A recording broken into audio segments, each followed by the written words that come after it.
Good evening and welcome to the Midwest Motorsports GT4 Series Tuesday night racing. We have a huge grid tonight. Over 34 cars have entered the Brands Hatch circuit with over 100 years experience, one of the world's most iconic sporting venues. Brands Hatch hosts some of the world's motorsports most prestigious events on four wheels and two wheels. Tonight, we're going to give the GT4 cars a run for their money at the 2.4-kilometer circuit. I'm James J., joined tonight by a special guest, Christopher Hopper. Welcome back to the broadcast, Chris. Glad to have you, man. What's up? Thank you. It's great to be here. I love hanging out, and we have a great night of racing for everybody tonight. I mean, the weather is beautiful, 72 degrees, almost 50% humidity, a little cloudy, 6 mile an hour winds, and it's just picture perfect here in England. We're back to a 60-minute format after last week's 100-minute endurance race with the concrete walls on either side.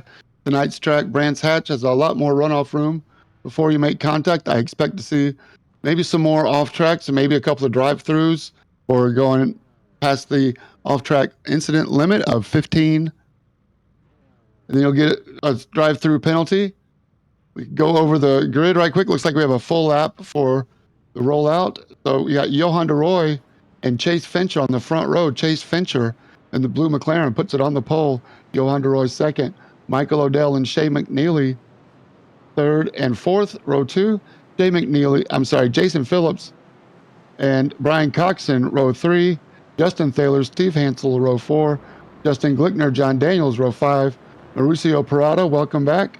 And Travis Rowe, Francis Faustino, CJ Barzak, row seven. Jason Wahlberg, Jack Lucas, row six. The first amateur driver, Ron Kabiltas, is also your points leader.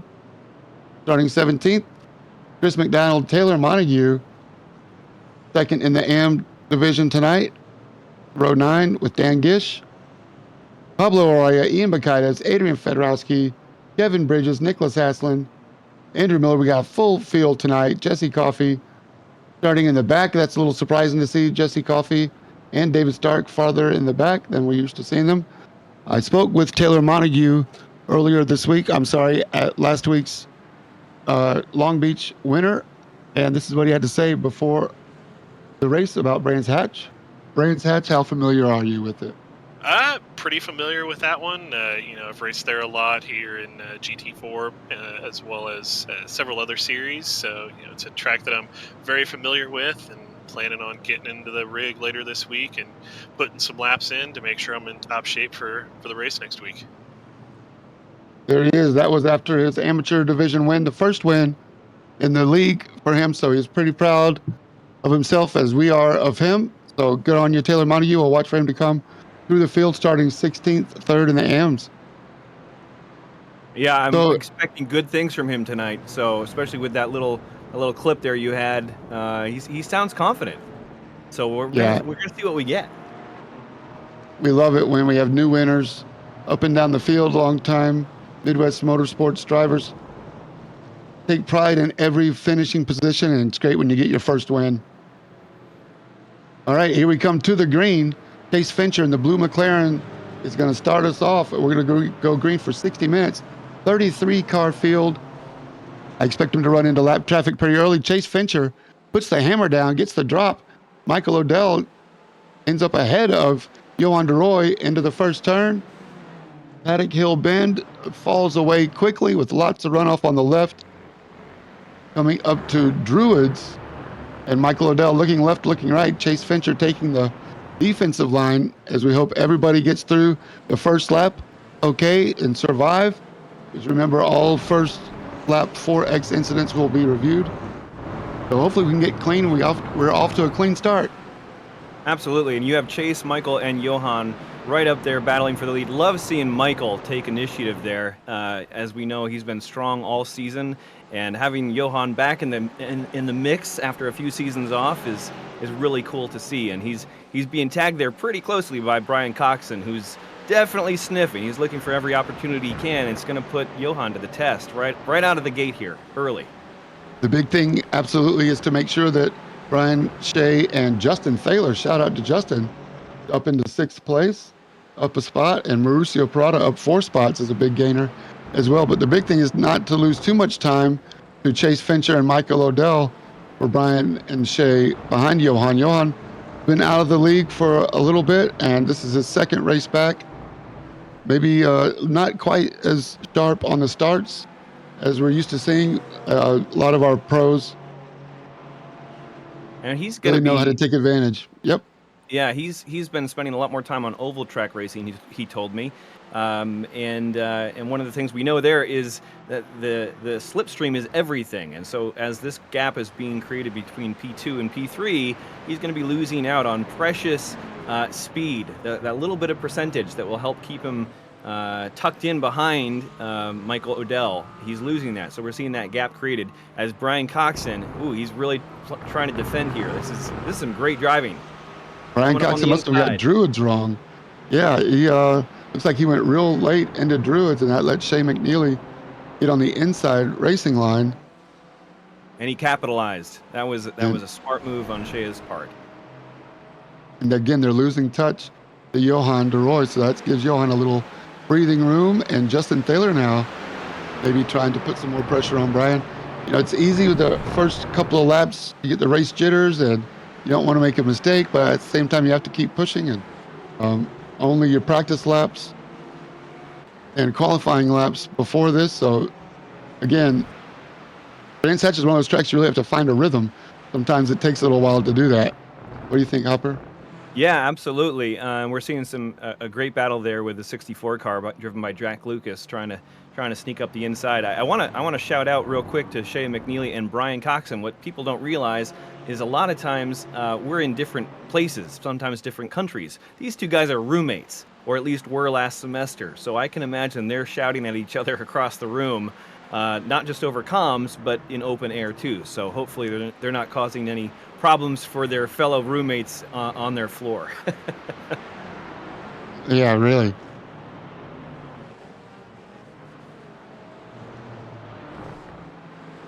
Man, I believe they are still roommates, by the way. Imagine handing them a water bottle across or shouting at each other, maybe coming up with a plan to move up the field. They could be tag teaming. I mean, that seems like it would be advantageous to them. Loving this livery here from CJ as he continues to be in the midfield. Jason Phillips, the number 8 car, plowing through, coming up the long Pilgrim's Drop underneath the bridge, to Hawthorne Hill, and taking this T5, turn 5, which can be real challenging to get this right, especially coming in here to turn 6. Hit this apex just right. You want to carry a lot of speed through here without getting that off track, which he does perfectly, and then get ready for this braking zone, which this can be a real fast corner if you hit it right. And again, he just kisses that apex, braking zone here hard, and you want to catch that little dip there. There's a bowl that helps you just keep the car rotated. So he's standing right on the bumpers. Phillips is hunting tonight. So crucial to carry the speed through the corner and get a good exit, because it seems the more momentum you carry, the more RPMs you can carry into the next straightaway. And you can see some of the bumps they come over, and the elevation changes here are major as Brian Coxon gets at least a 1X there. We've seen a couple of cars having trouble, including Ian Bakaitis at a meatball, and then also Nicholas Aslan had sort of a drive-through. We got multiple cars in the pits now getting repairs. That's right, and we're down here in the pits looking at all those coming out in the Mercedes. He's coming out to the outside. It's real noisy down here in the pits, and I can tell you there's a lot of action in this place. A couple of people got the wrong tires on, but they're about to be released, and we see the Valvoline car coming out first. He's going to make up some ground pretty quick with those fresh sneakers on him. That's our pit lane reporter, Graham O'Connor. Welcome to the broadcast team, Graham. We're glad you're here. Thanks. It's great to be here. Great to be here with you. The voice of Midwest Motorsports. It's an honor, I tell you what. Yes. Okay, back to you. Back to you, James. We'll be hearing more from Graham as we go through the pit cycles. Remember, at least one pit stop for fuel throughout, and I believe the left side tires wear out the fastest here at Brands. So we expect to see some tire changing as well. Or is somebody going to take a chance and gain the 4 or 5 seconds you get from not changing the tires? Yeah, Time will absolutely. tell. Time will tell, and time will also tell how Mr. O'Connor fares in the pits. I've heard that as he drinks more Irish whiskey, sometimes his reporting is lackluster. So we just want to keep an eye on him. That's right. I hear his accent gets thicker as the whiskey goes down.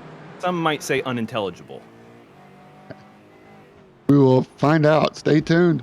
Don't go anywhere. John Daniels currently P10, down one spot in his Aston Martin as he looks ahead at Steve Hansel. Good run for Steve Hansel. Justin Glickner right behind him. Oh, as we're riding with John Daniels, he gets it wrong. Gives up a couple positions there. Absolutely, he's going to be. It's hard not to kick yourself for those, and I think it's a real good driver who can just stop, compartmentalize, stay focused, and get right back into the rhythm. Get back in line, try to find that rhythm again. That's right. Yeah, absolutely. New paint job for John Daniels. I like the purple. Mm-hmm. Oh, is CJ Barzak in the red and black multicolored car? Oh, is 87. Jason Wahlberg as well, all fighting. John Daniels gets 2 spots back as these cars are having a great battle.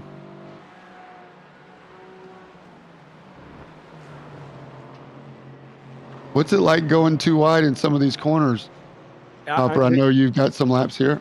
Yeah, I love this circuit so much, but I tell you, if you have understeer on this circuit, it will eat you. For that grass will suck you in, especially here in turn 1. That gravel to the left, you just see a tire dip a little bit, and that's unnerving. And this, I feel like Brands Hatch, for me at least, is a real case study in control. A little bit of controlled chaos. We get a little wide on the outside there, and keeping cool, calm, and for me, focusing on the apexes. If you can keep those as kind of your lighthouses, I think that helps a driver navigate this circuit, which is surprisingly technical. It kind of sneaks up on you. It doesn't look that much, but like you said, with the elevation changes, some of the blind turns, and then how the car will get light. And that's just scary as all get out. You're turning one direction, the car just keeps going the other, all because you've lost some traction from a shift in weight from those elevation changes. It's real technical. It's so easy to get your turn-in point wrong, depending on your braking speed. It's that balance of the roll and making corrections. It's so easy to get wrong, and also easy to overbrake, and then you miss your apex because you're early turning in. You try to make up for it and compensate, and it just throws you off. It's really like you said, a lesson of precision and almost risk taking. As we're riding with Mauricio Prada, he's got Jason Phillips right on his tail. We know Jason Phillips is not going to use the chrome horn, but he is going to play the mental game and ride on your tail and wait for a mistake to happen or an opportunity to open up. As Jason Phillips has Steve Hansel in the red and white Porsche right behind him. So great 3-way battle here inside the top 10 as we're just coming up on the 10-minute mark. 10 minutes in, 50 to go. A lot of action already in the first few minutes here of this race, and I love when we start to see 3 cars involved in a contest, because it can very often be that third car who ends up picking up the scraps from the scuffle in front. And it's not uncommon to see that third position capitalize on mistakes that the front 2 guys make. And I think watching, Phillips is very patient. He is a very patient driver, but Steve is right there in the wings waiting, and you can see him just biding his time. And I love to see these 3-way battles. A lot of fun. Lots of racing IQ between these guys, and Steve Hansel just maybe taking notes of where some guys are, where he's faster, maybe where he's going to make a move, but at the same time not lose ground on the 14 in front of Parada. So Steve Hansel, the hunter at this point in the race, but a lot of racing left, and Steve knows that. So breaking into turn 1, Steve looks like he had more room to gain there, kind of caught him by surprise as we're in the lap traffic now. I believe that was Bundren they just went by. Yeah, I think so. And the bottom of that turn one hill there, you just have that deep compression, which allows you, pretty much saves you from flying off any further. And as they get ready for this, this is a challenging turn here to negotiate at Surtees. Turn 4 kind of brings us elevation, climbing the hill. We get a great top of the roof cam here from Steve Hansel's vehicle, and getting ready to drop down. Pilgrim's drop, they call it, under the bridge. He's going to set up to the left, look for that braking marker on the left, and he wants to get that right-hand front tire right there, right on that line. There's a bit of a dip that helps turn the car, just rotate a little bit, and again, some really high-speed turns here. He's nailing it. Got to catch back up to Phillips, though, if he wants to stay in that contest. In this one, it's almost a double apex corner. So easy to get wrong and carry too much speed, go off driver's left, and ruin your whole day. And you still have to go back across the other side of the track to set up for the left of Sterling's as 55 gets around the 14. All right. And now Steve Hansel also trying to take advantage as we go into the final corner and past pit entrance. 2 places up. Mauricio Prada drops 2 spots, but no damage, and they're still right in the hunt with Justin Thaler not too far ahead. And they're watching a replay. And that's just what we were talking about, that third position, capitalizing, picking up the scraps, and he gains a spot from that mistake, which is great driving on Steve Hansel's part. Yeah, minimal contact there. Mauricio went back over just a little bit, but caught it before it got too bad. As Shea McNeely now is caught back up to Johan DeRoy. Little by little, DeRoy taking a wider entry. Shea McNeely holding it tight in the Porsche, and now in the slipstream, can Shea McNeely take advantage on the long back stretch? Not close enough. Not close enough. But I am impressed Johan is trying to stay in striking distance of Michael Odell. That gap has opened up a little bit more since the opening laps of the race, but he's still got him in his crosshairs. And I think as Johan continues to get comfortable with this circuit and this car, again, he's coming over from a lot of oval racing, he said, he's got consistency, which right now I think is one of the main reasons that Shea McNeely is still behind him at the moment. So good positioning, good defensive driving, staying on his lines, mindful of who's in his mirrors. This is a good contest here for P3. Absolutely. At the risk of sounding like a broken record, the top 5, I would say it's just amazing to me week after week how they do lap after lap for 60 minutes, 100 minutes, all within 2 or 3 tenths of a second of their personal best every single lap of every single race. It's really just a thing of beauty to watch at such a high level, how they're able to be so consistent. And that's what's brought them to the top 5. And they have about, I'd say, 10 seconds to P6. Justin Thaler, Shea McNeely going inside now. This is it. Surtees. And side by side, DeRoy's got a better run on the exit. Shea McNeely with the tighter line is going to lose his place back. Johan DeRoy now knows where he's vulnerable, and Shea McNeely making his presence known. I'm here. One mistake is all it's going to take. Oh, blinking. That's got to give Shea a little bit of a breath or pause. They don't want to take each other out, of course. I wouldn't know anything about that. Oh, man. Speaking of, Chris, Opera, we can talk about it if you want to. If you don't, I'm happy to pass over it. But there's nothing worse than having the technical glitches that you've been having. And I think we all feel for you. The whole entire field wishes you were racing in there with them. But this is part of it. Your PC giving you a headache for now. Hopefully you'll get that fixed. Well, the first parts arrived today from Newegg, so I'm pretty happy about that. Turns out that iRacing is a very, and this is a little technical conversation we can have while we're watching Johan defend his position, and jump in anytime here, James, to stop me nerding out. But iRacing turns out to be a very CPU heavy game. Most people think of games as being GPU heavy, but CPU is where iRacing just loves to have breakfast, lunch, and dinner on your machine. Nice overtake there. And so we have a new motherboard coming in, a new CPU coming in, basically rebuilding a whole computer, because once you upgrade one thing, it kind of has that cascading event. So I'm hoping in the next 2 weeks here, I'll be back up and running. But you might have another Tuesday night with me in the booth if I'm not too much trouble. Of course, the door is always open, and hopefully this PC upgrade will give you an opportunity. I heard you talk about getting your son into it, maybe, and hopefully it'll maybe good for another couple of years once you swallow this bullet. Yeah, thank you. Agreed.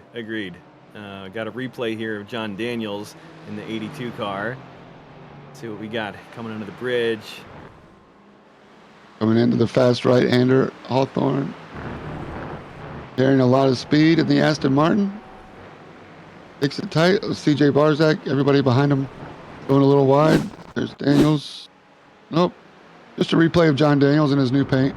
Ron Cabilta is your AM Division points leader. The McLaren, I was corrected that this is not a Gulf livery. It is the Gulf colors, but I believe there's a different sponsor on it. All good. I would have made that mistake as well. Still beautiful, I have to admit. Oh, Chris McDonald right behind him. Yeah, so I am, James, just so you know, I do have that PC coming underway, and then I have a new rig from Sim Motion coming in as well. So I'm going to be building that at the end of the month, which I'm pretty happy about. So I might gain all of negative 1/100th of a second from all this, Yep. But I'll be happy about it. Okay, we've all gone down that rabbit hole trying to buy a couple of tenths here and there. Jay McNeely continues to put the pressure on Johan de Roy, and the lead has stretched out now to over 3 seconds. Chase Fincher from Michael Odell. So these guys are kind of in their zone. I wonder if Chase is going to start saving fuel, or maybe that's what Michael Odell is doing to shorten the pit stop up a little bit. But Brian Coxon has caught back up to Shea McNeely. I think Johan might be holding up Jay McNeely now as Brian Coxon has caught these two. That side-by-side racing didn't hurt their cumulative lap time between the two of them. So we'll see if Brian Coxon comes back into play for the podium. This is for the last step of the podium at the moment. Yeah, and I think something that's a little bit lost. You were mentioning. We have a spin here. That's Nick. Calguru trying to go around the outside of Chris Thaler, and Calguru maybe didn't give enough room, leave enough room. We're looking at a replay there that was a little bit late. We're rewinding. Shout out to Adam Sondag for giving us the replay. Chris Thaler in the red, white, and blue stars and stripes, holding his line, plenty of room around the outside. Chris Thaler does not have a lot of room. Driver's left, and Calguru plenty of room. Just light contact in the wrong place. And that's a high-speed turn, so just a little love tap, a little kiss like that sends him off into the wall. Doesn't look like he has too much damage, though, the way he struck pretty square. I'm going to guess he's going to be okay. Maybe some wing damage, if anything, but he is coming into pit. He is a little bit early to make it to the end from here on fuel, so I can't place blame on anybody. I don't know if that was a meatball or if his damage was too severe. He didn't want to continue on. That's right, but we have Nick is almost getting out of his car. He's a wee bit pissed. He's a wee bit chuffed at the moment as he considers that he was wrongfully pushed off the track. We'll get this story as it develops from his team coach momentarily, but everything looks very heated here in the pits at the moment. Awesome. Thanks for the update there, Graham. Yeah, he's getting a little animated. He might be having a second glass of whiskey, if I'm not mistaken. You might be handing Calguru a shot of that whiskey to get him to calm down a little bit. Agreed. Not that I promote drinking and driving, but take the edge off. Shea McNeely and Johan de Roy still going at it.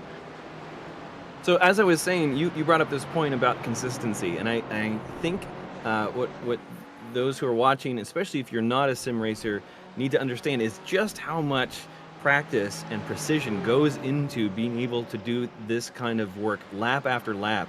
And I'm telling you, from somebody who has had pressure, when you have a car like Shea McNeely behind you, hunting you down, we're looking at not just Shea's ability, but Johan's ability to defend his position and not lose his cool. A lot of guys in this very same situation would get nervous, get jittery, and make a mistake. But we have not seen Johan crack too much at all, if I'm not mistaken. And he's just holding off Shea, biding his time. Shea McNeely is waiting for that one moment. It could be next lap, but it could be 10 laps from now. We don't know.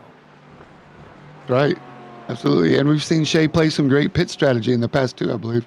Navarra, he pulled out an overcut that paid to his advantage. So Right. still have that to go. The pit window's probably open right about now.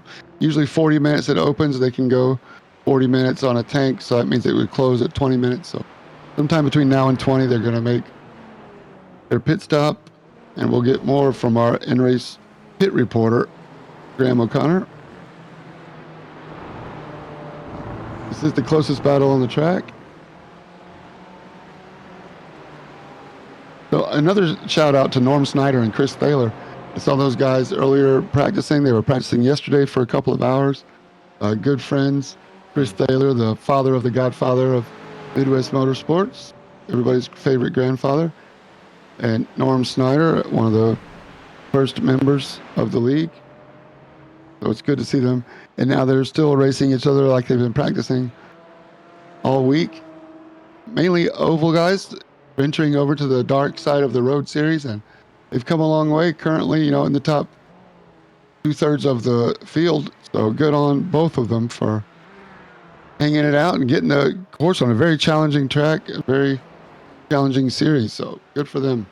We love seeing guys come over into the dark side with us, Yes, and it I goes think both ways. I It's think true. Jason Phillips has joined the truck series for this season, so Jason Phillips might race with us on the Friday night truck series as well, which is mostly oval.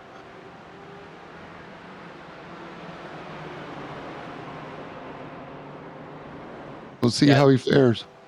Yeah, absolutely. And there are, I think contrary to maybe not popular belief, but assumption, there are actually a lot of skill sets that do transfer, I've found. And certainly guys coming over from oval, they're used to constant wheel-to-wheel racing. Which sometimes some of the, especially open wheel racers, we're not so comfortable side by side for lap after lap, but they are quite comfortable to just hang out and give you a little love tap here and there. That's right. Great racing all through the field. Let's see if Jay McNeely's got a slipstream on Johan this time. He pops out, fills up the mirrors. Not the right time to make the move. But definitely thought, and I agree with Adam, to switch over as he got a good run down that back stretch. But Surtees couldn't do it. And that was the battle. Was it 11 through 13? That was really close four-way battle. Yeah, Travis Rowe and Francis Faustino now on the red and white Porsche wants to get in on the action up here. As we saw how easy it is to lose 2 or 3 spots at a time. Travis Rowe in the BMW, the M4, I have to admit the kidney beans are starting to grow on me after seeing them live in action a couple of times. Yeah, still what was getting that used like? to them. What was that like, James? Oh, it's incredible. They're so ugly, they're beautiful kind of thing. Yeah. All good. Justin Glockner looking for an opportunity here. Carrying a lot of speed down the hill, hit that deep compression, lets you pop right up past the 50 marker board, braking, coming around the apex. He's trying to take that inside line there, didn't quite have enough speed, and yeah, this is so much fun to watch. I mean, what else are you doing on a Tuesday night, people? This is it. Here we are. That's right. These guys are smiling from ear to ears. Mauricio Prada, I think he lost a spot there to Justin Glickner, just got around him. Remember, Prada was racing with Steve Hansel earlier, and Justin Glickner's coming back up through the field, up one spot after dropping a few the first opening laps. Still hanging in there, Prada pushing to the limit. And speaking of kidney bean style cars, the GR86 has a new driver in real life, Keanu Reeves, in his Berserker livery. It's just been so cool to see him and the Dude Perfect bro making some real life waves this last weekend. That was a lot of fun. Yeah, he held his own. He's not the first actor to go from Hollywood, the silver screen, to the racetrack. Shout memories of Steve McQueen, Paul Newman,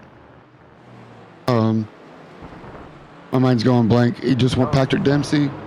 Just had Absolutely. a Porsche Club race, Porsche Cup victory this And weekend. then we'd be remiss not to mention Michael Fassbender and the entire Porsche series that came out on YouTube. Oh, we have a big 2 cars sideways just before dropping down the hill. That is a sketchy moment right there. Not the right place, I believe. That might be Jason Owens. He gets underway again in the grass. I was worried he was going to back into traffic there, but he held his own. He held it together. That's a good re-entry. He gets very flat. easy place to get it wrong. I don't know if there was contact there. I didn't see it. All good. You did a great job to not back into oncoming traffic there right in front of the leaders. That would have been a disaster for everybody. Yep, absolutely. So shout out to you, Mr. Araya. Thank you.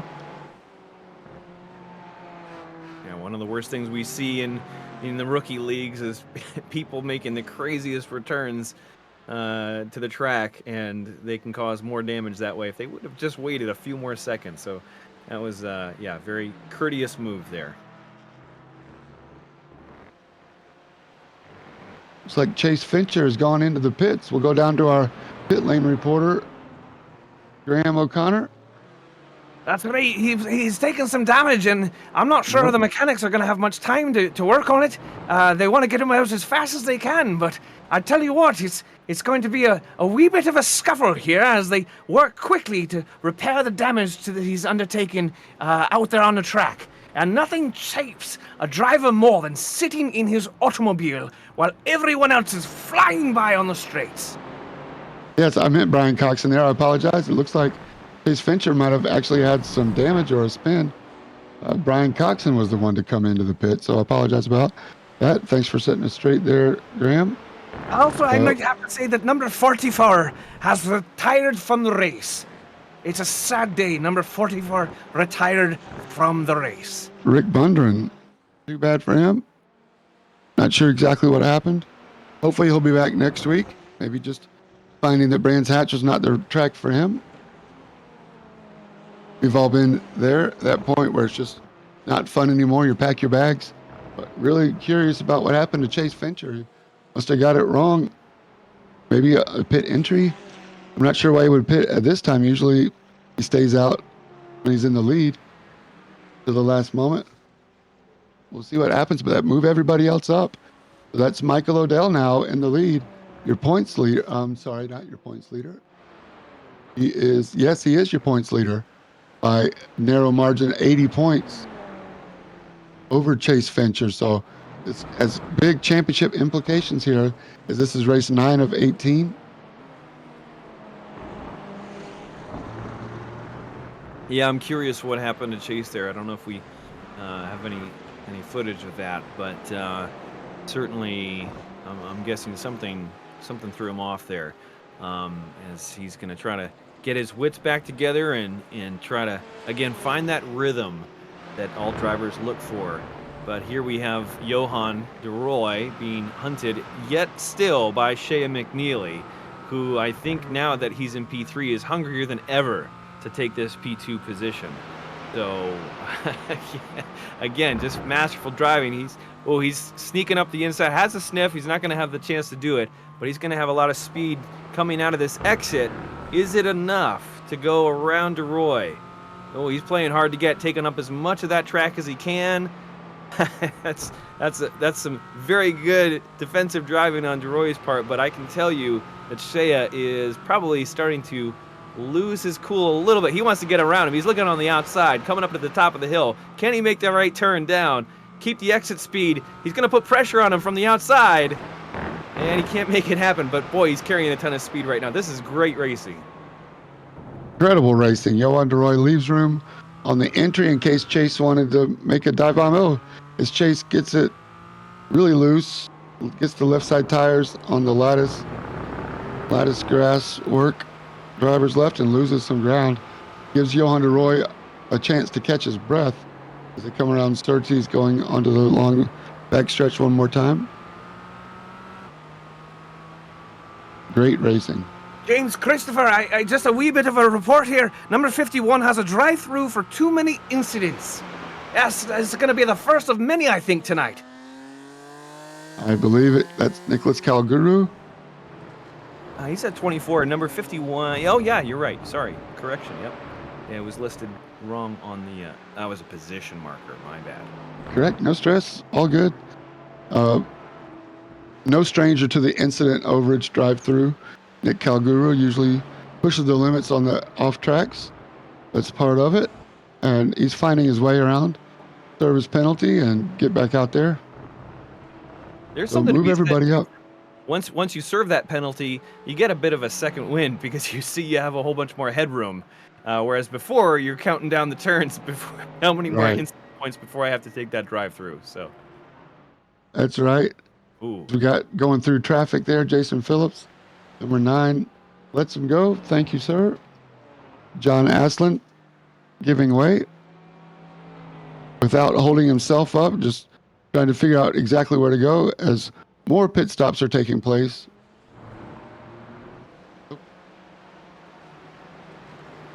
Johan DeRoy blinking his lights, trying to come through traffic behind Michael Odell. I think he was going around Dan Gish there. Thank you, Dan. Jack Lucas and Ron Kabiltas. Jack Lucas, the pro driver, Ron Kabiltas, the AM driver. But Ron has a 10-second lead over Dan Gish. So as long as Jack's not holding Ron up too much, I don't think Ron will make a big issue out of this. Every points position gained plays out. Even if you're in separate divisions, it'll be a bigger gap to your nearest competitor if there's a pro between you. And it is fun to see the pro and am go wheel to wheel because even though they're separated by a category, we see fluctuations in the grid and in expertise as people get better and sometimes maybe have an off night, and that adds for another dynamic of racing that can just add some spice to the night, if you will. Yes. Here's a replay. Michael Odell, there were 2 cars crashed there. I don't know if they Both were ones. involved in an incident.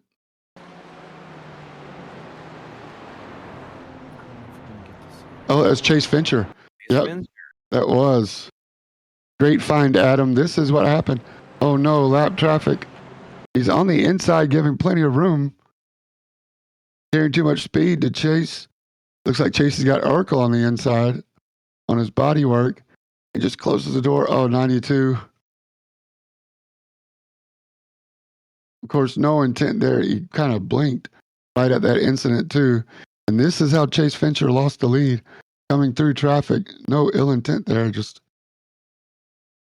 Yep, and that's all it takes as they both go pirouetting around. But fortunately, they held it together. Let's keep the replay going here. I'm curious how these cars get through. It looks like they avoided. Yeah, look at he's gonna split them right there, nice and slow. Please don't touch me, he says as he begins to accelerate off the grass again. Way to keep your cool, gentlemen. Yeah, good job, Chase, to let that guy go. Of course, he had nowhere to go. Chase was already off.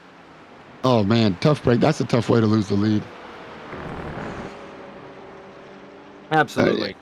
Yeah. No ill intent there by any means. No. I hate to see that, but that's racing. That's sometimes how it happens, and best intentions, yeah. best technique, and sometimes the cards just don't get dealt in your favor. One thing I will say at the moment is we continue to have a beautiful day, beautiful afternoon here at Brands Hatch, so it doesn't look like there's a threat of rain that I can tell. How about you? Have you stuck your finger in the air yet, James? Great question. And no, we did look at the Tempest weather map, and it looks like even though we're in England, no threat of rain today. So we're gonna have a dry race. Time to play the lotto. Somebody needs to play the lotto there in England.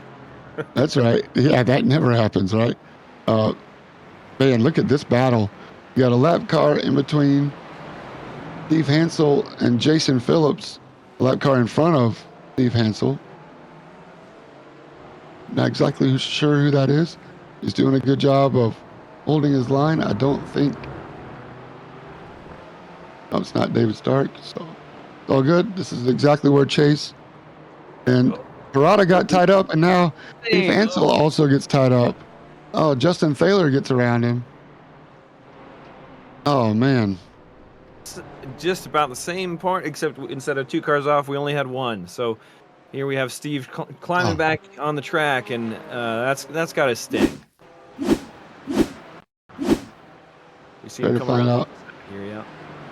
who that is in the 59. Definitely a back marker, I believe.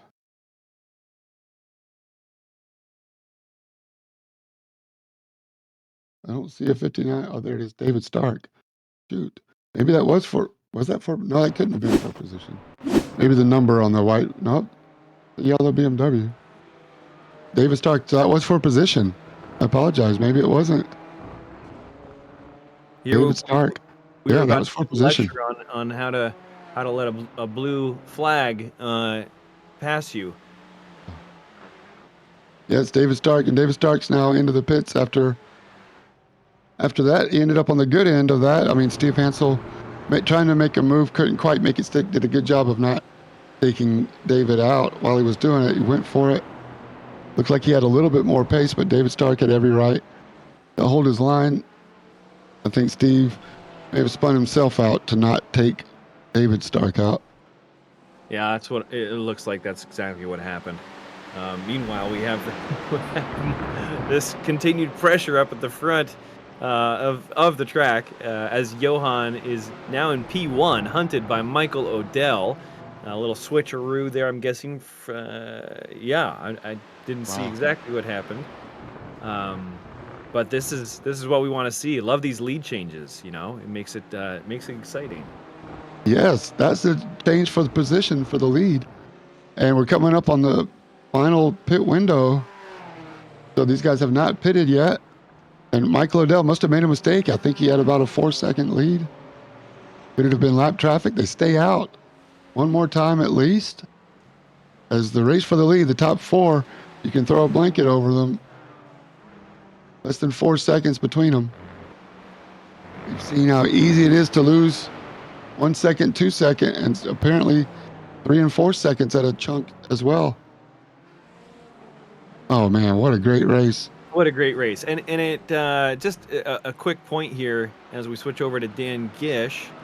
Looks like he is hunting down Chris McDonald. About a half second behind him here. Hunting him with his Merc, looking sharp in that red and white livery. But as we discuss the front of the, it looks like Johan is he in the pits? Must be pitting in. Yep. Yes. All right, so we have some of the big pit changes starting to happen now and take effect. Oh. No, he's not. He's still out there. It must have been a timing glitch. I think that was a timing. I think as they go around the pit entry onto the front straight, they cross like the pit entrance. I think I know what it is. I think Graham O'Connor is starting to push buttons. They've given him control. Looks like the 47, Kevin Bridge is doing a good job letting the leaders go. Thank you, Kevin. We appreciate you, man. Good stuff. They stay out for another lap. So this is a great example where Shea McNeely, had he taken a little bit more aggression in trying to pass Johan earlier, he would be in that P1 position potentially right now. We don't exactly know what happened, but it just shows how things can cost you later on. And but kudos, I'm never gonna speak ill of somebody playing it safe, being cautious as Shea is doing. Biding his time, he's being conservative but still aggressive. That's just great, fantastic driving.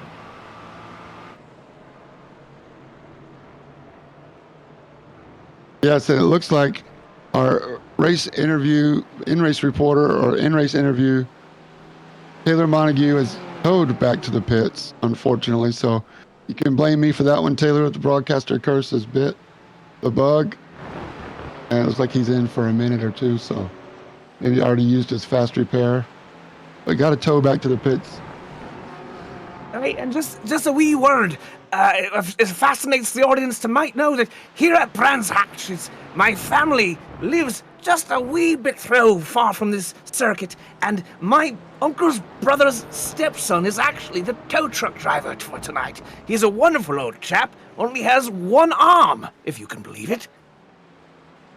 Wow, I believe it. I believe it too. That's a random piece of trivia that I don't think anybody was asking for, but Graham, thank you so much. You're welcome. We'll add that to the useless information that we bring to you at the Midwest Motorsports broadcast, but you never know when it's going to come up at your local trivia night at the local pub. One armed tow truck driver. Maybe you got an interview. Maybe you got an autograph from Taylor. I would hope so. It's going to make for a good story, one way or another. That's right. So Michael Odell using all of the runoff room to put pressure on Johan de Roy. I think Michael wants that lead back. They're all fighting to come in and talk with me and Hopper after the race for the post-race interview. Who's it going to be? Johan de Roy, Michael Odell, Jay McNeely, Brian Coxon, and Chase Venture's only 5 seconds back. I would not count him out. Here's a replay of CJ Barzak blinking. We'll keep on trying. SDK is giving us fits again. Oh, he just gets put on the power.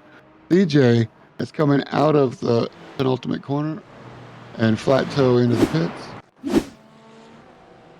That was a hard hit, too. That's going to be some repair time right there. Giving our one-armed tow truck driver a workout, putting some mileage on the tow truck tonight. Yep. As we're riding with Shane McNeely, look at the focus and concentration in his eyes as we're in third place, looking up at second and first. This is the podium in your shot, looking from the Porsche up at the BMW M3 version, and the Aston Martin of your leader, Johan de Roy, is again using all the runoff. Driver's left of turn one.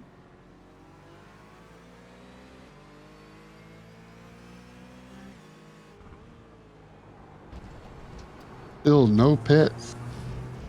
These guys have got to be running on fumes tonight. Man. Who was the first car to have pitted? Well, it says they all have pitted. Pit lap 23, and we're on lap 28. So we must have been watching something else when they came into pit. James, you and I were smoking something. We must have been. We missed it. We were watching a close race, maybe the replay of the lost lead, but it's all good. So I can tell you that Johan de Roy got the lead by having a 13-second pit stop, so that means no tires. 24 seconds for Michael Odell. 19-second pit stop for Shea McNeely. 24-second pit stop for Brian Coxon. So it was a tire strategy for Johan de Roy that got him the lead. 10 seconds faster in the pits. That's right, and CJ Barzak is now in the pits for over a minute. He's been given a meatball flag if I ever saw one, the twat. Hopefully he gets out as fast as mechanics can repair his wee car. Well, I would hope they can fix it fast. Yeah, thanks, Mr. O'Connor. Back to you, James. Yes, and as Adam reminds us, the meatball and spaghetti and meatballs are in full force tonight. I think spaghetti and meatballs are on a lot of cars menu tonight, as 15 cars are left on the lead lap of the 34 car field that started. 15 are on the lead lap. Another meatball goes to John Aislinn, unfortunately, the number 9 car. Currently 2 laps off the lead lap, and he's another fantastic driver, and love to see him out there. We've had some good battles, but this Brands Hatch looks cute, looks quaint, but man, it can chew you up pretty fast. Yes, you can, and it gives more credit to these guys out front. Chase still 4 seconds back. Ooh. These guys have found a rhythm, just continuing the off track. Shea McNeely getting 4 wheels in the grass, trying to carry speed. Then Shea, yeah. Man.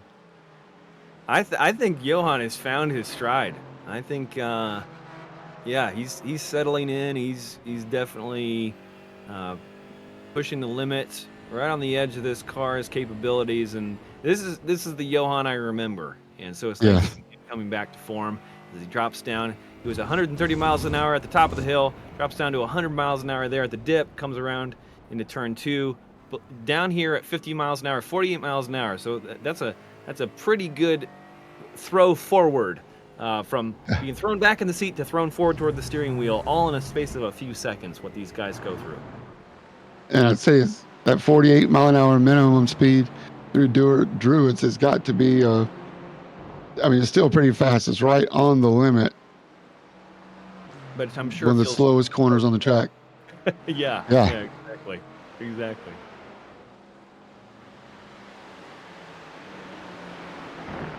Interesting to see the gap though form between Odell and McNeely, and that's kind of what was happening. If we rewind about half an hour, that's what was happening to Johan de Roy when he was in P3, and so that's that 1-2 gap. P3, P4 situation is kind of unfolding right in front of our eyes once again. Absolutely incredible racing. By not taking tires, Johan also doesn't have to go through the bringing the tires up to temperature. But towards the end of the race, where I want to see the last 3 or 4 laps, Michael Odell will have a tire advantage. As Brian Coxon looks at Shea McNeely, does he take the position? Right behind. Yes, barely, yes. still side by side. See if they keep it. Shea McNeely back on the inside line this time. Great ding dong battle, as our British friends would say, for the final step of the podium. Third place, Shea McNeely and Brian Coxon, roommates. Coxon gets all of the last runoff, saves it. Can he keep some momentum coming out? Surtees onto the straight, but here they are coming through the drop. And he's just holding tight on that inside line, making it stick. That was textbook. Beautiful, beautiful move by Shea McNeely. I feel like we need a McNeely Coxon cam. I wonder if they're throwing things at each other. And that right there, that little wiggle from Coxon there was because he was throwing a sock across the drop. Right, or the other way around. Yeah, Shea McNeely reaching over and pulling his gear shift lever and dropping him a gear or something. Yeah. We really don't grow up. We just find other ways to play. His neighbors are going crazy from all the screaming and yelling that's going on in the apartment complex, but it's all good up front. Michael Odell has not let Johan de Roy get away. He has not. This is a great battle. I feel like we've had several of these this season. These great, tight battles right to the finish. Every single race. Yes, it's awesome. Now, I wouldn't know, James, because I spend most of my time examining things from the rear. But what I do catch, this seems pretty par for the course with Midwest Motorsport. Absolutely incredible. And I'm not sure if you saw the midseason poll. If you haven't already, it's one of the pinned messages on the Road Series chat. Make sure you make your voice heard, as they are weighed heavily as the admins schedule up next season. I believe a class split might be on the books for consideration for next season. Do we keep the GT4s, or do we go maybe a GT3, GT4 split? Do we do the Pro-Am split and keep it all in the same class? What are your thoughts, Hopper? Man, I honestly gotta say, James, I have not been a fan of the GT4 up until Mr. Justin Thaler suggested I get back into the Porsche. And since that happened, and since I got my new P2000 pedals, just a little, you gotta shout that out. I've had so much fun driving this GT4 again, which is very surprising to me. But I will say that after we've run these for 3 seasons now, I think some variety could be cool. So whether that is a GT3, GT4 split, or I also saw on the poll going multi-class, that could be very interesting as well. I'm a big fan of the TCRs for what it's worth, and they're a handful. So yeah, lots of options.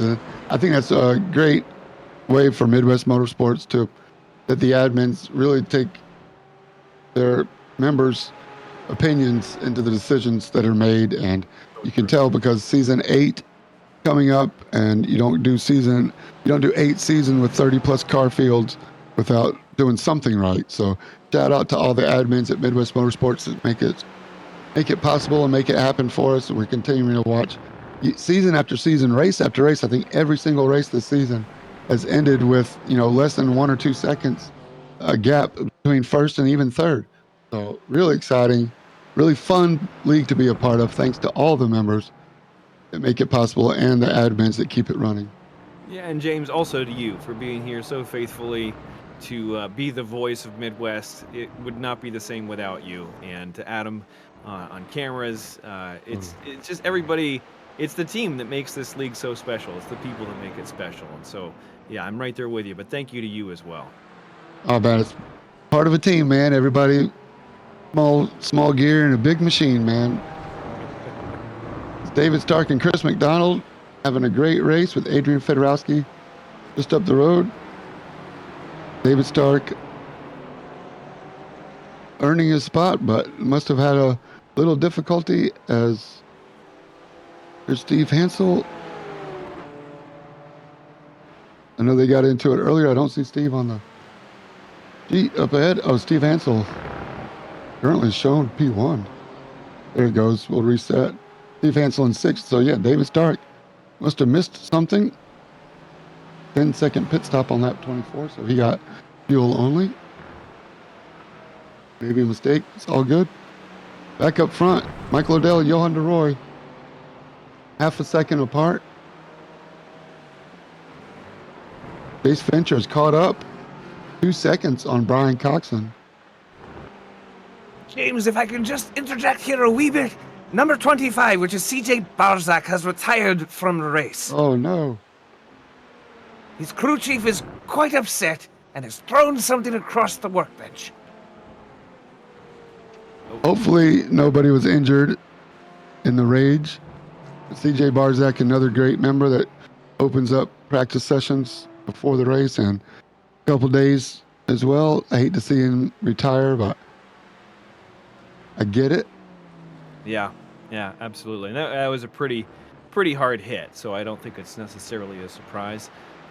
Obviously, always hope that your pit crew can get out there and get the car back on the track, even if it's not in best form, but sometimes things are just against you. And so I think, unfortunately for him, that's a close to this evening here at Brands Hatch. The leaders go by Norm Snyder. Norm does a great job. Perfect lesson and letting the leaders pass without taking them out. And I think it's that corner. I really do think it's Surtees, the off-camber, leading on to the longest straight where you got to get a lot of speed in. And Michael Odell now coming through. Chris Thaler, as Norm might take advantage. Norm does. What a move. Norm, we got a shout out to Norm for getting around his buddy, Chris Thaler. When Chris Thaler in the Stars and Stripes car was letting the leaders go. Norm let him go a couple of corners earlier, but takes advantage. Good job, Norm. This is for bragging rights. These guys are smiling. Yeah, he is. Going by. Nanny boo boo or something like that. And that's what the old timers used to say. I'm guilty of that myself. So got the Modrian helmet and Norm Snyder making a move. Good on you, Norm. See if he can keep it for 5.5 more minutes. Yeah, where is the time gone, James? Yes. The last 5 minutes of the race here. Unbelievable. It flies. It flies when you're having fun. It'd be a good time to bring up the Midwest Motorsports promo. Remember, Midwest Motorsports is always free and registration is always open. Tuesday nights, our GT4 series, our oval season is starting up this weekend with the duels at Daytona. We'll set the grid for the Daytona 500 races. For our oval series, Friday night is the truck series starting at 9 p.m. Sunday is the Cup series, the next gen cars. So Sunday nights at 7 p.m. as well. Midwest-motorsports.com is where you can find us. Signups are free and always open, so come join the fun. It's free. Midwest-motorsports.com will take you to sign up on our Discord Check out the rules, decide which league you want to join. Tuesday night, GT4 Road Series. Friday night, Truck Series. Sunday is the Next Gen Cup Series. Come join the fun. Love seeing Chase Fincher, who's worked his way back from that incident earlier around the infamous T4 Surtees, and he is now sniffing behind Brian Coxon. And this is just great to see both of these guys, these McLarens, duking it out, neck and neck. And yeah, Chase wants that position. He wants to get back up to the front of this race. Full credit to Chase as they try to work their way around Norm Snyder. Looks like Brian Coxon's going to get around before turn one, Paddock Hill Bend. Norm gives way to Chase, lets him go. And yeah, good on Chase to put his head down and just bite the bullet and get back going in the right direction. And look, it's paid off. Keep your cool, get back into rhythm, and get the best position you can. Having a big lead helped him for sure. And now he's caught back up inside the top 5, working his way back up to Brian Coxon, who is no slouch and has not spun out and stopped for 10 plus seconds. So good on you, Chase, for getting it back up. 2:50 to go, inside 3 minutes. We're looking at 2 more laps, Hopper. This is just incredible. Unfortunately for John Aislinn, he has another. Oh, excuse me. I shouldn't say another. I might be misspeaking, but he does have a drive-through penalty from reaching too many incident points. Again, you called that, James, from the very beginning. This track was going to dish a lot of those out. So that's never fun to see, but is a necessary part of racing, but this particular circuit as well. Michael Odell on the hunt, trying to pick a spot. He's got fresher tires. Johan DeRoy's got to make his old tires last 2 more laps. They're going to get this one and 1 more as they start their penultimate lap. And as this rubber heats up, it's getting really fishy, really slidey. Car doesn't handle nearly as crisply as it did when it had a full load of fuel and fresh boots, as they say. So they are trying to adapt on the fly as these cars just kind of wiggle, and we see them go wide there. And we're going to see that in these last 2 laps even more, I bet, as they try to squeeze everything they can out of the vehicles, get as much speed around these turns as they can, trying, especially Mr. Michael Odell here, trying to get that lead position from Johan DeRoy. Let's see if he can do it. As they get past the new AM division leader, Dan Gish, he has found his way around. It looks like Kabiltas must have dropped a couple of spots, down in 22nd overall, 4 spots, 4th in the AM division now. But your AM leader, Dan Gish, there's Kabiltas, P19 with Justin Thaler coming up to lap him. Justin Thaler having a good run in P7. Absolutely. I wonder if he, brags a little bit there with other Thaler last-named drivers. Oh, yeah, he should. Because Michael Odell has a big run on Johan DeRoy. Johan DeRoy coming on the white. Takes very defensive into Paddock Hill Bend, turn 1. Michael Odell with the racing line. Great view of the rhythm. Let's see if Michael Odell can stick it on the inside. He's got to go around the outside, the long way around. Can he do it? He's going to have the inside for the next corner, or is he? Johan DeRoy catches his breath again. Let's see if Michael Odell can get the crossover and into Surtees. Here we go. For the final time, they are coming to the checkered flag. Who gets a better run out of this corner? Johan DeRoy and the Aston Martin leading, taking a second lane. Carries the momentum, and each RPM, Michael Odell in the BMW, not close enough to get a slipstream pass into Hawthorne. Let's see, 4 more corners to go. 2 right-handers, Michael Odell trying to carry momentum. Johan DeRoy playing defense. No mistakes from Johan DeRoy. Where is he going to do it? Can Michael Odell stick his nose in? Don't think he's close enough right now. Through Sheen for the final time. Old tires, Aston Martin in front. Michael Odell took tires on the pit stop and came out behind your leader, Johan DeRoy, for the final time, coming past the pit straight. in the checkered flag. Johan de Roy with the win, just barely over Michael O'Dell, another under half a second. What a And Chase race. Fincher has got around Brian Coxon for fourth. Johan de Roy, Michael O'Dell, Shea McNeely, Chase Fincher, P4, Brian Coxon, P5. Here's the pass. That's Westfield. And he completes it before Sheen. Incredible. Turn 5 move. That was the second turn after the long straight. So good on you, Chase Fincher. Never give up. P4, he'll take those points. Incredible. What a fantastic race. That was a fantastic finish. Way to have some nerves of steel. Johan de Roy to fend off Michael O'Dell there in those last 2 laps. I was on the edge of my seat, James. Oh my gosh, me too. Literally, Jesse Coffey coming across. Dan Gish, your AM Division winner. Adrian Fedorowski coming across in P16 overall. And Chris McDonald, your final car on the lead lap. Excellent. Excellent work. James and Christopher, I've just got word that CJ Barzak's crew chief has been escorted out of the circuit in handcuffs. Wow. And we got a car going wide there. Graham, any word as to what that incident was about?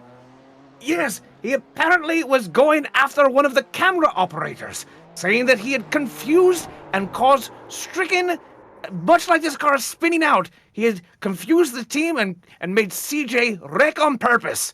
It's a horrible allegation. I'll have to go find out what is going down at the pub. Well, we'll have to see who bails him out, if anybody. It's tragic. Hopefully CJ's okay with that. Hopefully he can get a new crew chief by next Tuesday. Yeah, right. You better work hard. Find a new crew chief, as the police have got involved in our Midwest Motorsports race at Brands Hatch. And here we are with the race results. Johan de Roy, P1. P2 goes to Michael O'Dell. Shea McNeely finishing out the podium. And just there in the wings, working his way back, Chase Fincher. Congratulations to him on a great drive. Brian Coxon, who has hopefully survived any conflict with Shea McNeely in their dorm room. Jason Phillips takes up P6. P7 goes to Justin Thaler, followed by the second Justin Glockner in P8. Number 9 goes to Steve Hansel. Travis Rowe at P10. P11, Jason Wahlberg. Francis Faustino. Jack Lucas. Jesse Coffey. Adrian Fedorowski at P15. P16 is Chris McDonald. John Daniels at P17. P18 is David Stark. And I love the flags. I never noticed those before, but we do have representation from Canada. I don't know what white over red is. Forgive me. Dan Gish, your AM leader, look at this, comes in at P19. Great driving, Dan Gish. Ronald Kabiltis, 20.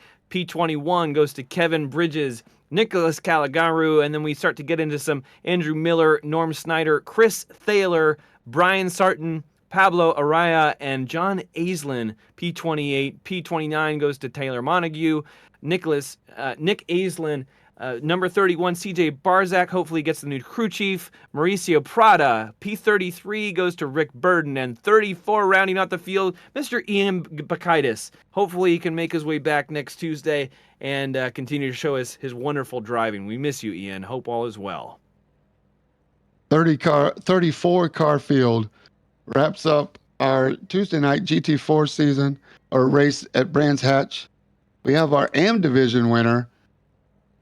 After a hard-fought race, Dan Gish, it's James and Hopper in the booth. You got us? I got you. Can you hear me? We got you loud and clear, Dan. Man, great ride. You were holding your own second and third in class there for a while, and then how did you manage to get around Kabiltas? Do you remember when it happened?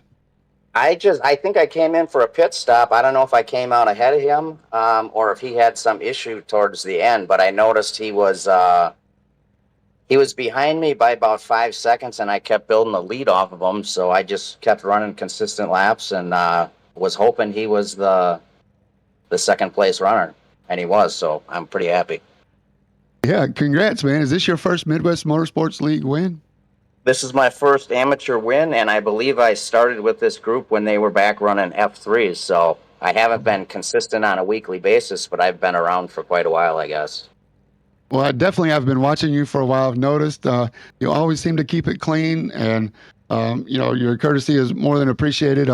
Letting the faster cars go and knowing to pick your battles as they come, and it's paid off tonight. What was it like letting traffic go, dealing with traffic, and running your own race at the same time?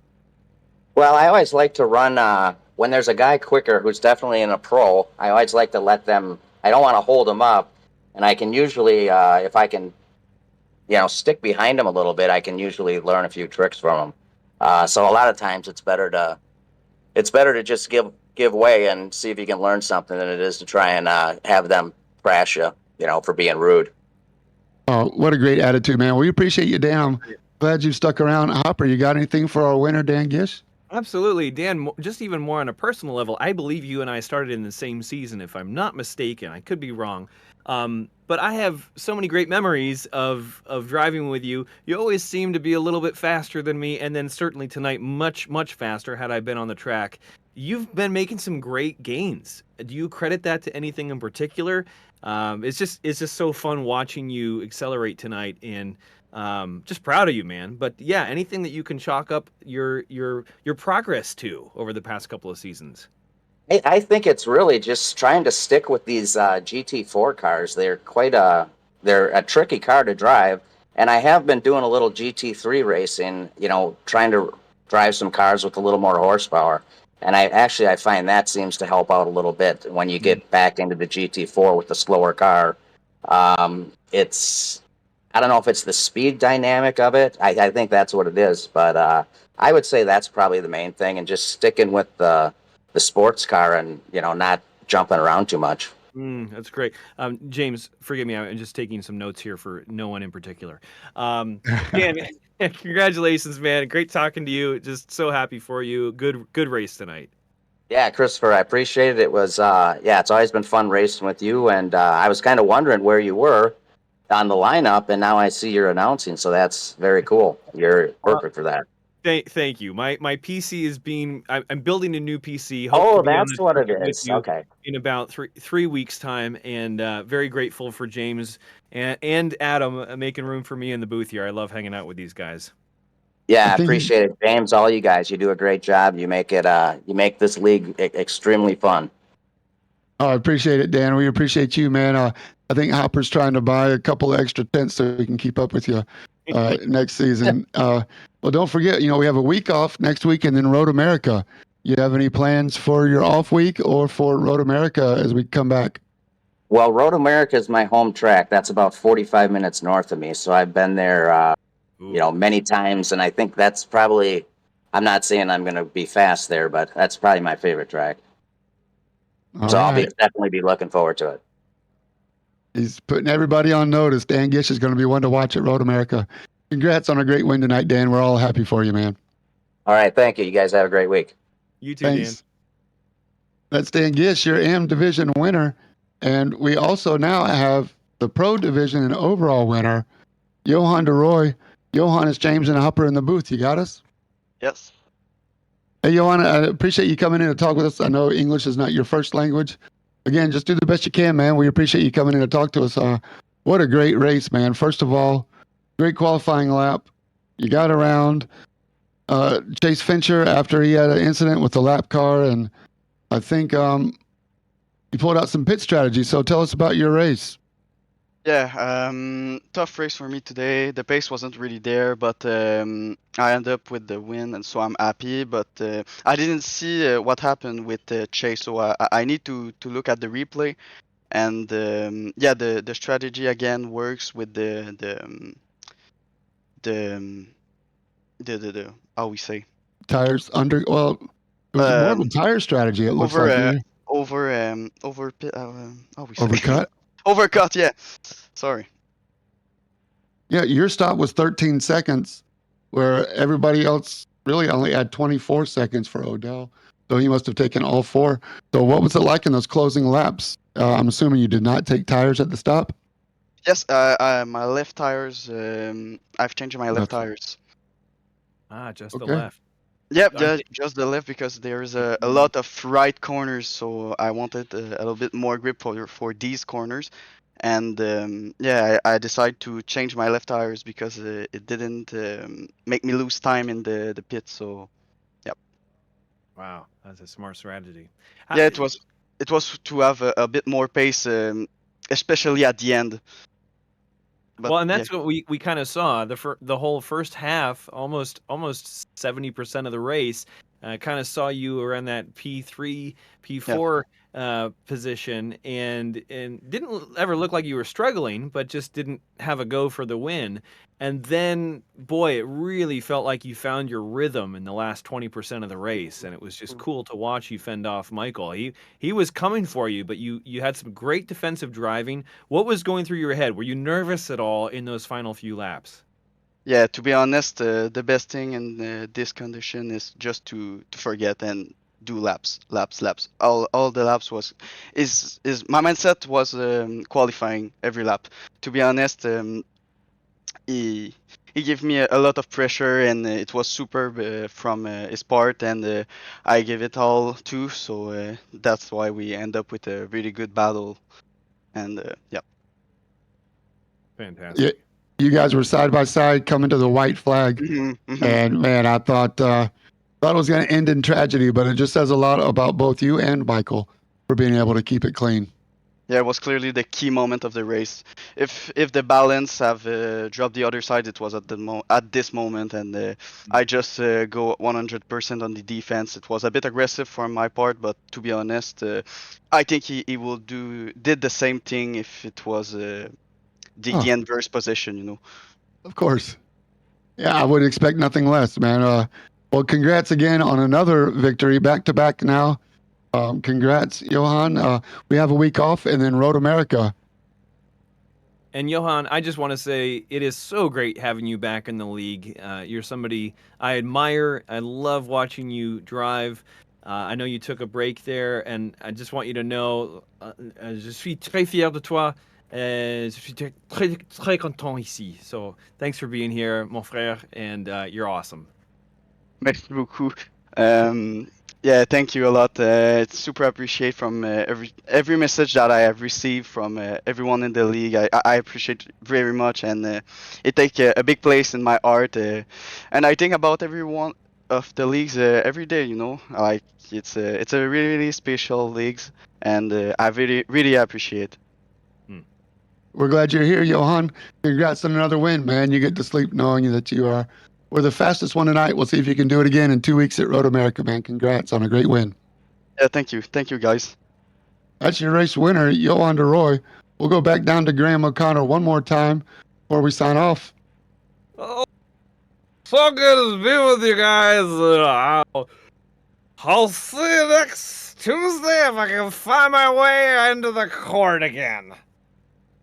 That's Wow. right. We'll see if we can come over on this side of the pond. But what do you think, Hopper? We saw some great racing tonight. We saw some fantastic racing, great battles from top to bottom. Sorry to see people get knocked out, DNFs, but it's part of racing. The glory, the triumph, and the woes and the lows. So, James, you make my time so much fun here. Thanks for allowing me to be in here. Big shout out to Adam Sondag for running cameras. Joshua Watt, our safety car performance enhanced monitor safety officer, and I had a ball. That's right. Me too. For Hopper, for Adam Sondag, Josh Watt, I'm James J. Reminding you to stay in your lane. We'll see you in 2 weeks for Road America. Good night.